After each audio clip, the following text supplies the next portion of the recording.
Thank you for joining us for Effective Heart Change, the podcast that will discuss how to apply faith principles to real-life situations.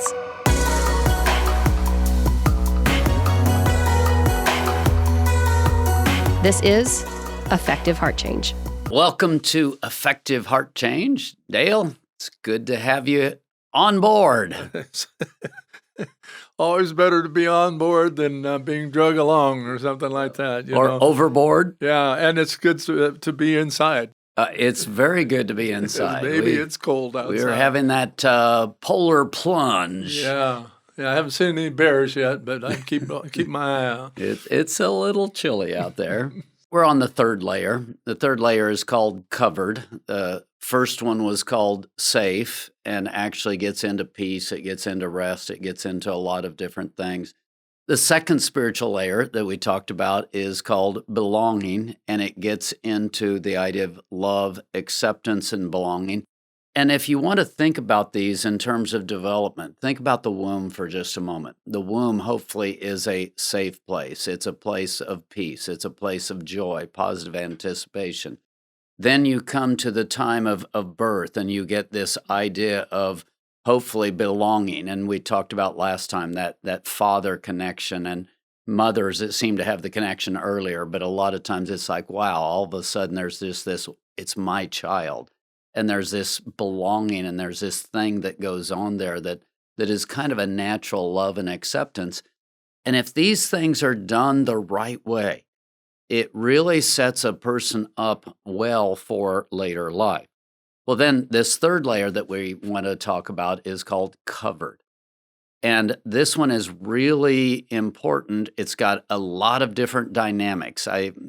This one is kind of like one of these. It's busy. It's incredibly busy. But part of the idea is, I'm going to call it provider protector, where you have children, when they're born into the world, are the most dependent of any creature out there.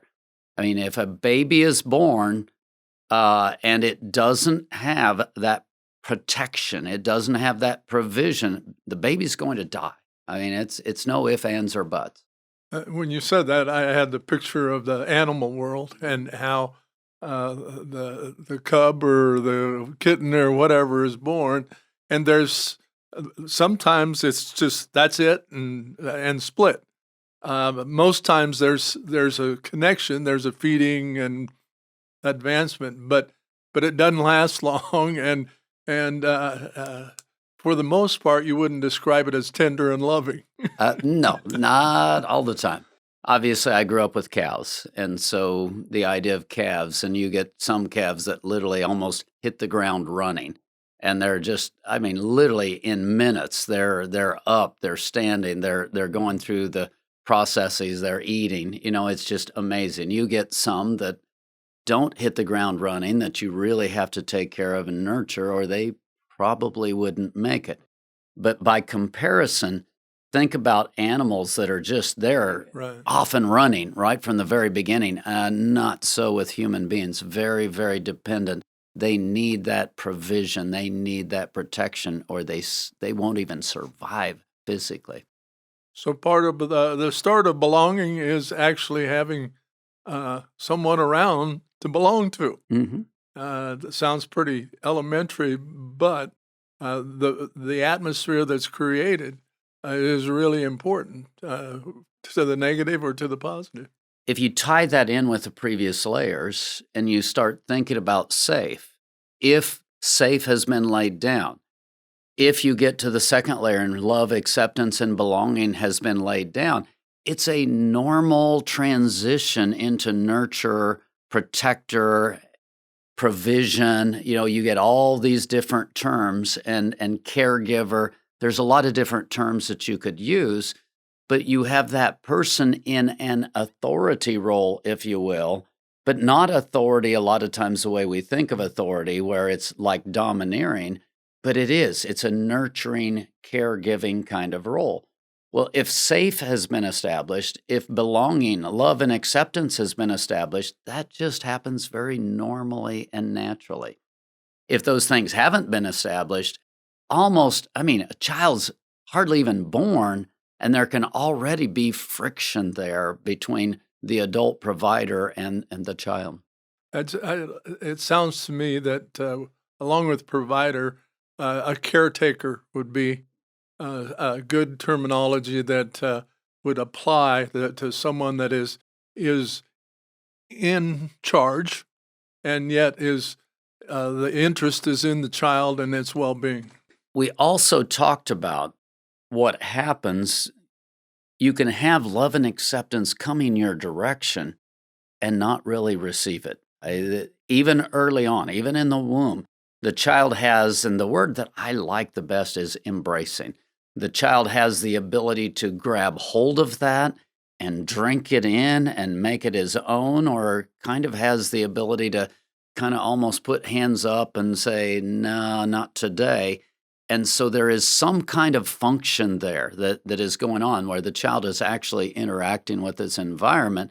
That happens at the safe level. That happens at the belonging, love, acceptance, belonging level. It really begins to happen to a much greater degree at this level. So you use the term embracing, and then you said there's the possibility for the is rejection too stern a word, or? I think rejection is probably the right word, because at a spiritual level, and that's what we're talking about here, I call the spirit realm more like a light switch. It's kind of, the spirit realm is pretty much on or off, and let me give you the idea of peace versus anxiety. You can kind of be halfway for a little bit, but if you're halfway, you're probably going to drop off into anxiety.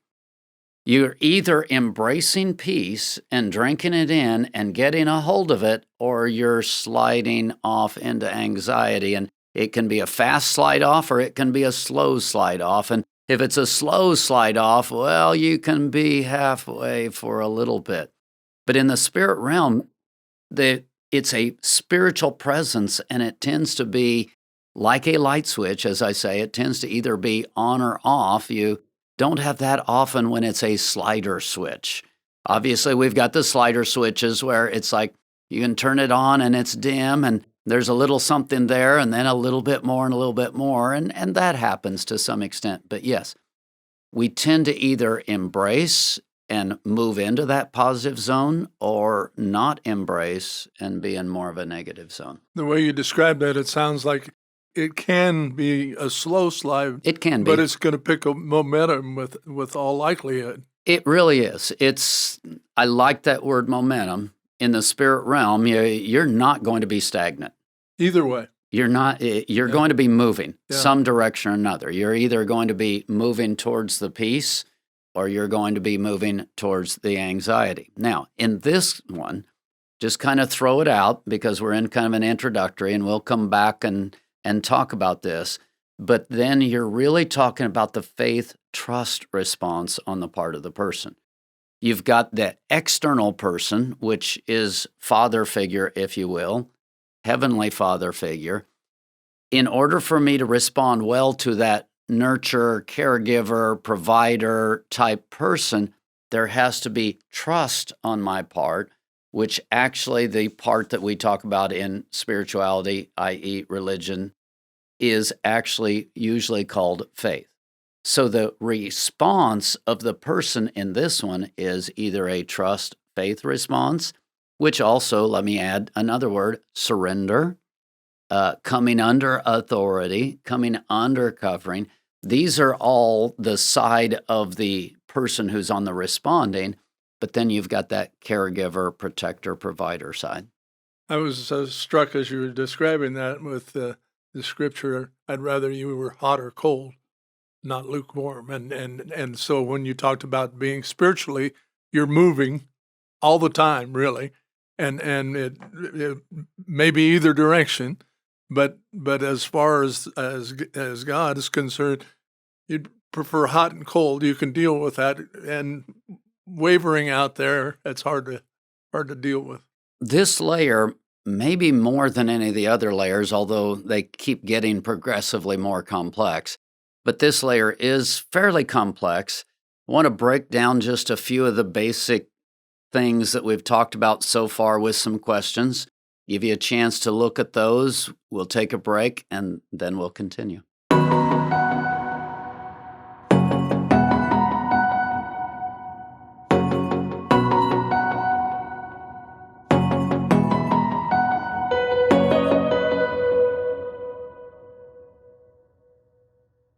We've been talking about this layer of covered, and it actually starts to be relatively complex. So I want to explore a little bit more the outsider's side. The layer actually that gets laid down inside of the person is a faith trust layer. And let me talk about that because I work a lot of times with dysfunctional people, people who struggle. And the most powerful word to me in heart change, in transformation, is simply the word trust. How do I get to a place of trusting something outside of myself? And this is incredibly important because what I believe is trust is the vehicle by which you receive strength, you draw strength. So if I never get to a place of trust, I'm not able to connect with those outside people, those outside spiritual things that can strengthen me to help me overcome in life's difficult situations. I need to be able to connect with mentors. I need to be able to connect with people and situations where I actually can grow and be strengthened. So if I don't get this layer laid down, it's very difficult to get where I need to go. Sounds like we need a moving van here. There's your vehicle. There's your vehicle, and I don't know what other word to use. How do you transfer strength from this outside person to me? The word I chose is vehicle, which vehicle is kind of like, okay, I get it. I think a moving van works because you need it. It's got to be there to get from one place to the other, and you're carrying something valuable. This is where the breakdown of the family, and especially fathers, a lot of times being absent fathers, and all of that ends up being huge because God is pictured as a father. So if my father figure isn't doing what he's supposed to do, if there's not the idea of the provision, and it's not strictly male, it's female. Women come along and they step into that role as well. But if the child gets this idea of father as not being safe, or maybe worse yet, as just having abandoned him. We're back to the last category. But if father is someone who abandons me, now I have to provide for myself. Then you get into what I call man-child, where you have a child who is particularly young and really not capable of things yet, but because father is absent. And so now all of a sudden I feel like I have to become this adult without drawing strength, without growing up. Can you see how this messes up that trust process at a very high level? And one of the things in working with addicts, I talk about this a lot of the time. We want them to walk up towards a trust process, but that's not going to happen unless we're offering them something that is safe, we're offering them something that is belonging, and we're offering them a form of covering that actually cares specifically about them. I talk also about the one another lifestyle. If we're not able to communicate that we're for a person, that we care for you, we care about what is best for you, what are the odds that that person is going to be able to trust? Slim and none. Slim and none. Doesn't have a chance. Yeah. Or slim doesn't. The other way around. So it ends up being an issue of what are the outside forces? And this one, it was true of safe. It was true of belonging. But in this one, because as the interaction starts, if there's not an outside person, if there's not an outside spiritual environment that is nurturing this and gives them a chance, what chance does a person have of trust and faith? I'm thinking too, in our modern, I hesitate to even try to put a word on it, but in society today, not only is there the likelihood that one of or the other of the parents is going to be kind of delinquent at best, as far as input in the child. With women with careers now, it can be either or both, and that the ideal is that both contribute and both are there to offer that encouragement and support and direction. I think of one man in particular that I've been working with, who mother and dad are both very career-oriented, type A, Right. driven into their jobs. His big issue was simply that he was pretty much left at home, here's a TV, whatever, and left to raise himself and never really felt any affection. Now, Right. I don't know how true that is or isn't, but he felt very much almost divorced from his parents and left to fend for himself, Right. left almost to die, so Right. to speak, in a sense. And you see that spiritually, where now tried to introduce him to God, tried to work with him in that, and it's just like there's just like nothing there. It's like it's a total dead zone. He can't believe that God exists. He can't believe that God would care for him. And so we tried to step in and play that role, but man, that was so difficult working with that person because of the belief system. It's interesting that you said that you don't know. Well, it doesn't matter. What he perceives, his perception of it, his take of it was, it's just me, and I can't depend on anybody else. So I think that that's a really important thing to consider here, because the person that's involved is the object of whatever is going on, has a perception of it, and that's how he sees it, she sees it, and it doesn't matter how we see it in that sense. Now, as far as going forward, then we have that view has to be changed. So if you're going to build this layer, it's not an idea. It's not a discussion. It's not information. At some point, somebody needs to step into that caregiving role that actually is for the other person, that models all of that, that is willing to sacrifice on that person's behalf. And then here's where it gets really ugly. And the person might accept it, might respond well, but might not. And so when you do that and you offer that to someone and you get burned, and then you come along and you offer it to the next person and you get burned, after a while, what do caregivers tend to do? I'm done. Yeah. I'm out. I've given it all I'm going to give it. I've given it all I'm going to give, and I'm not going to be taken advantage of. I am finished. One of the things when you work in the area of benevolence, when the idea of helping people who need money, who need different things, if you do not understand that you will get burned, if you cannot handle that, don't start into it, because you're going to start down this road, and typically what you're going to find is people have to take advantage of you multiple times before they actually will be able to trust you. That's a hard one to swallow for most people. That's another interesting observation too, because it goes both ways. If you're working to encourage and help, and you keep getting rejected, then you're going to start hiding out in your own hole.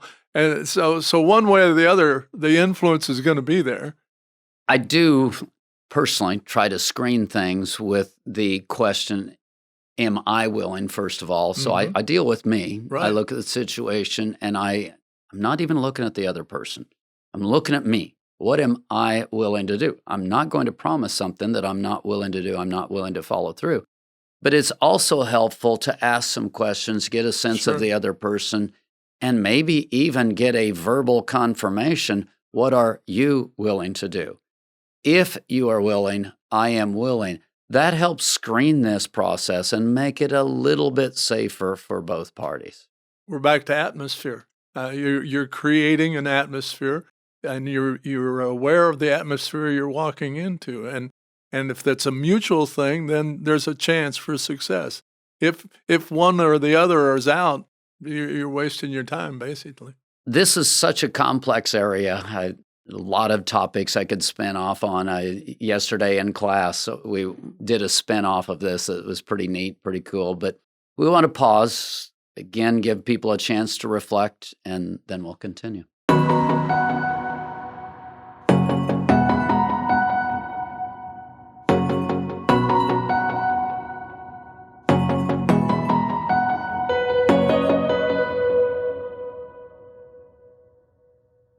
We've been exploring the covered layer. In the last segment, I tried to present it a little bit more from the protector, caregiver side. It's impossible to do that. You've got to pull both sides in to do that. But now I want to switch, if we can, a little bit more to the person who's on the receiving end.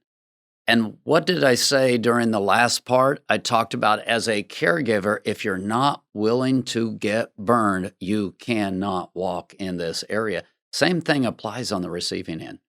On the receiving end, you're not going to find the perfect person. You're not going to find the person. In fact, if you find that person that seems to be really into it, etc., they're probably an enabler. They're probably not going to give you what you need. They're probably going to give you what you want. And part of the nature of caregiver, provider is it's somebody with perspective that isn't just rolling over and playing dead and being nice. However, if we take that the other step, on the part of the person on the receiving end, what I have found, back to the giving end, you've got to be willing to be burned multiple times. That person on the receiving end, as much as possible, has to develop the same mindset of, I will not necessarily find what I need the first time. I've got to be able to forgive. I've got to be able to step back up, and I've got to pursue this thing, because if I don't, I can't draw strength. If I can't draw strength, I won't get better. So there's got to be that heart on the part of the person who is seeking to get out there, get in the game, so to speak, and get after it and continue to work towards it. Sounds like a bit of skepticism would be maybe not out of hand at all. That it's going to be natural to question. They're in a position of not trusting, and so the hands are up, and they say, don't rush. And aside from someone that sounds like they're going to give in everything, they should use that to their and. But the part that you mentioned earlier in the giver was they listened, and that person that is the receiver, it seems that would be one of the highest priorities, is to listen to what is being said and what is being given, and respond to that. And like I said, I think a little bit of skepticism in there is not only natural, but it's something that is healthy. Let's go to that word skepticism. The part of that, if it's skepticism in terms of negative, if I bring a negative cast to everything, it's not going to work, and that's not going to be good. But here's what I would call healthy skepticism. That's when I look at outcomes. I want to go to people who are having good outcomes in a particular area. If someone is walking in an area and they've got good relationships, if someone is doing parenting and you're seeing their relationship with their kids, when you're able to see outcomes, that's what should govern our skepticism or our belief. When you're looking at that and you're looking at real outcomes, you get to know the person well enough that you can begin to see, yeah, this person seems to have it together in this area. Now, language is very important. Seems to have. There needs to be some ability for personal connection, a greater sharing. A lot of times caregivers are like, I'm over here. I'm in a different world. I'm not going to show you me. I'm not going to tell you about me. I'm doing this for you, and you're under my feet, and you're down there. Sounds like a psychiatrist. Yeah, that's good. Then you're not getting real outcomes. You're not getting a real view of that person. You're just getting information. Well, I think right now one of the words we should consider is consider. That's what that person is aiming for, whether he knows he's aiming at it or not. the person that needs to receive needs to be able to listen and take under consideration what's being offered. That word scares me a little bit because you cannot understand. I talk about obedience comes before understanding. That's why, to me, it's really important to see the outcomes in the other person. What we like to think is, well, if I understand, then I will obey. Well, this one is much more vertical. The idea of being covered, I'm going to someone who I think understands more than me, who really is a mentor. So some of what they tell me on the front end, I'm not going to be able to understand. That's why the skepticism can be important, because I want to see outcomes. I'm going to be taking some steps here that I may or may not be able to understand. So your consider word doesn't necessarily work real well at that point. If you're in a vertical situation where there's real mentoring going on, somebody understands more than you do, at some point you've got to be willing to go, I'm considering this and I don't get it, but I'm still willing to do it. Okay. I'm trying to think of another word, and I'm not coming up with anything. What I was looking at was that presentation of ideas and direction, and how a person decides I'm willing to follow that, or I can't go there. If you go back to your consider word, if you're talking about taking it seriously, which is, I think, what you were saying, and so I'm sorry to pick weighing it. Yeah, I'm sorry to pick it apart, It's okay. and I'm not trying to be critical of that. But if by considering you're taking that other person seriously, and hopefully in the covering area, it's more than just taking it seriously. I'm willing to walk into something that I don't understand. I'm willing to try things that I don't understand, because chances are you're not going to get there. So this is a decision process. It is a decision process. And that's where I was coming from, because for me to go into any decision process, I have to consider what's being offered and weigh back and forth through my whatever I do, the evaluation. Maybe that's a better word. But without doing that, I can't come to a conclusion or a direction that I'm willing to take. And that considering and weighing process hopefully ends up getting you to a point of, I am willing. Right. And I am willing because I see someone who has a greater perspective, someone who can be a mentor, someone who can actually be a covering, who is looking out for my best interests. When I believe that about a mentor, now I'm willing, and that mentor, hopefully, if I'm willing to obey, and that's a word we just don't like because we don't trust, we don't walk in the faith zone. Well, guess why faith is so hard for so many people? They haven't had that kind of a relationship. So how can I trust a God who is greater than I am? How can I trust a God who's telling me to do things that don't feel right to me? Well, if you haven't had this layer laid down, if you haven't had a trusting relationship at a human level, it's going to be hard to get there at a God level. That gives it direction. The decision-making process, there has to be all of those steps, and without them, without feeling confidence that the other person has something to offer that I need, there isn't going to be any forward progress. Let's take a break and talk about these aspects of the growth process where we're really getting into things like consider and skepticism, and then we will continue.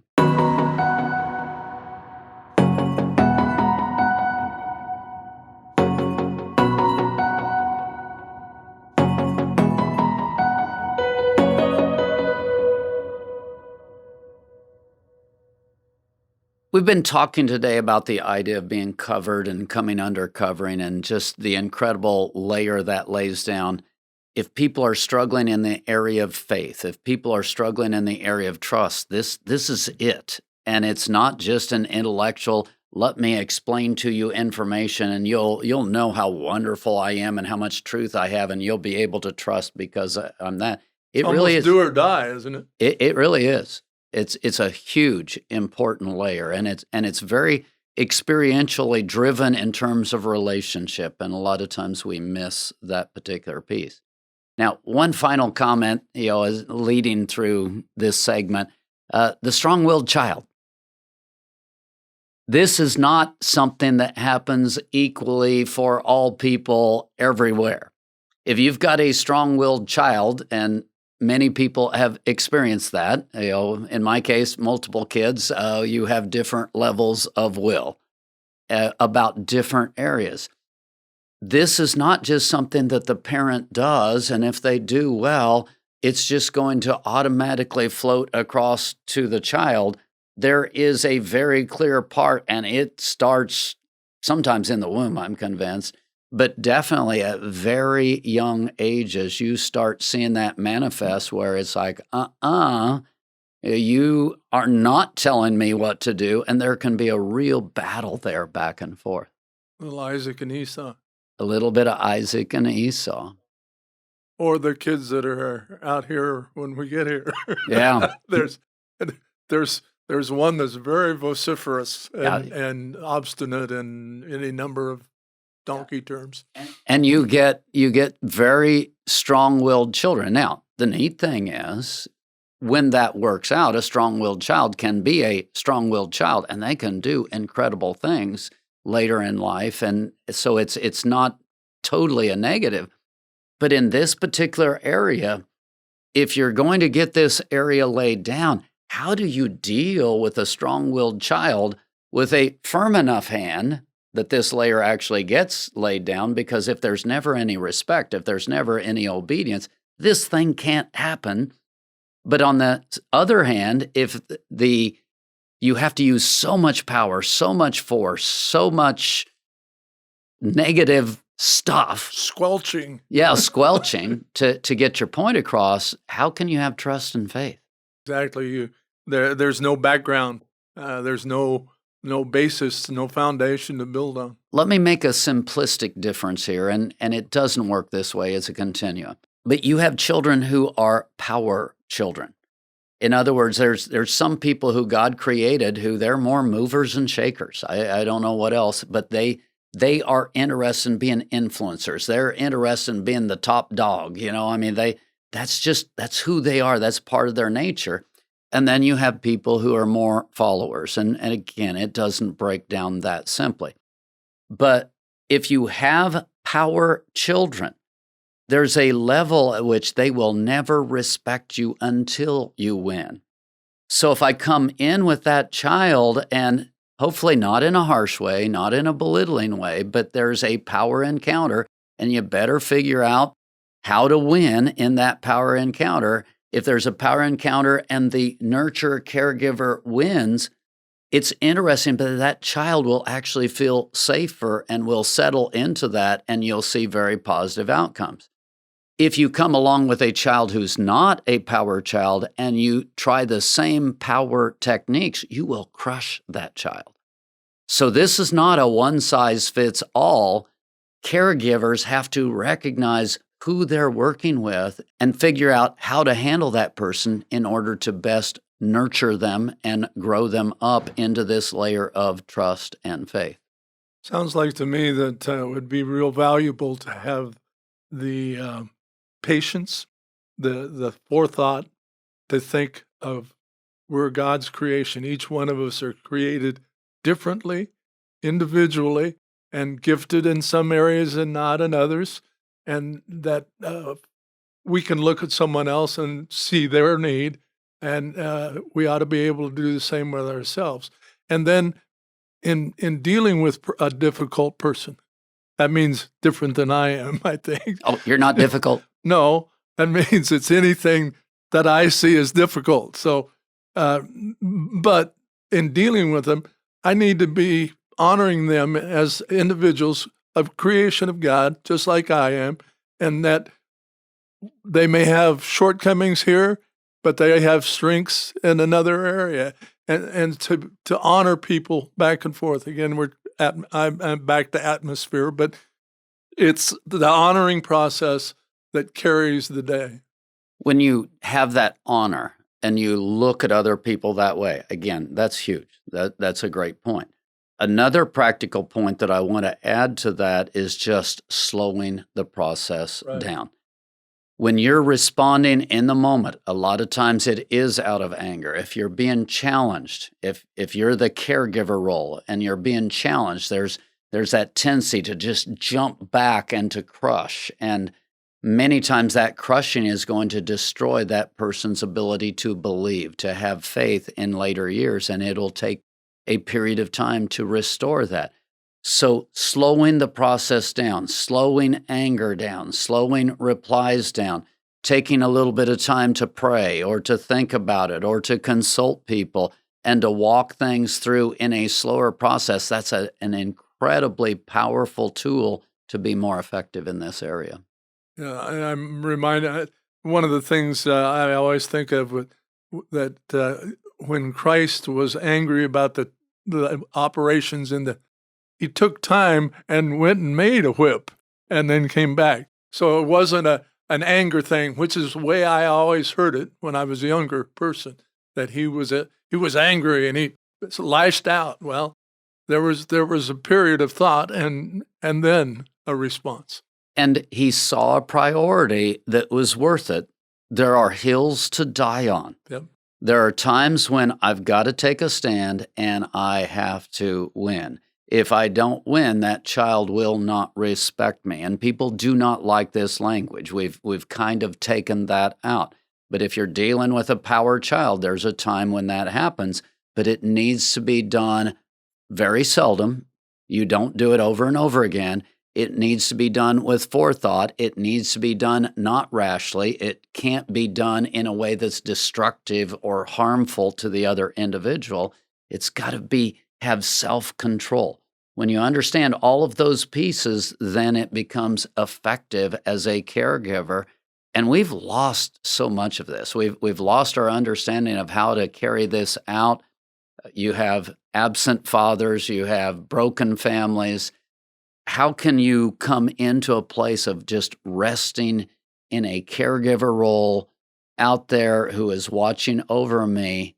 It's not hard to understand why people are walking away from faith today. This layer is largely missing in our culture. The powerful response with respect is possible. It's a God response. And when we do it that way, we don't necessarily, or we don't, in all likelihood, break down the other person's spirit. If you think about what we've been saying, it's about relationship. If you go back to level one, and I'm going to say spirituality is about relationship. Spirituality is about connecting. So if you go back to level one, it's about building safe in. Level two, it's about building love and acceptance and belonging in and unconditional love.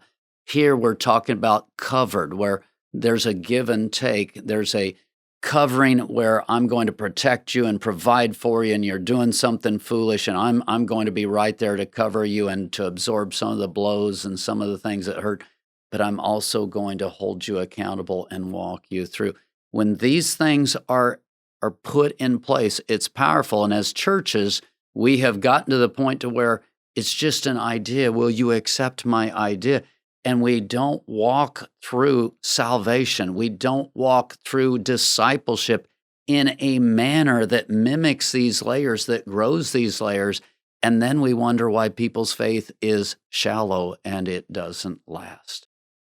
There's a step-by-step process that we need to walk people through if we're going to have deep and lasting faith in the people that we're reaching out to. You mentioned hold to and hold up. That's a good combination.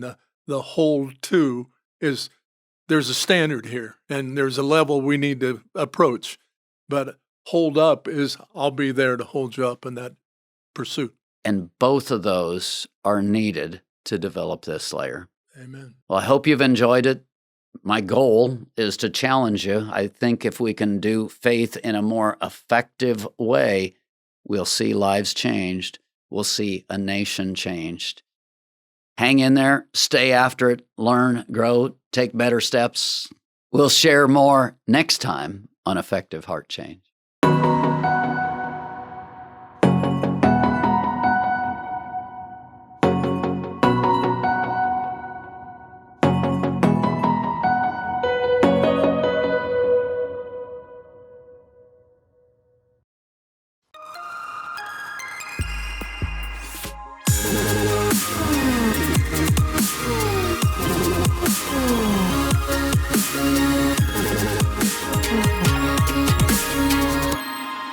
Video production, editing, and audio by Matthew.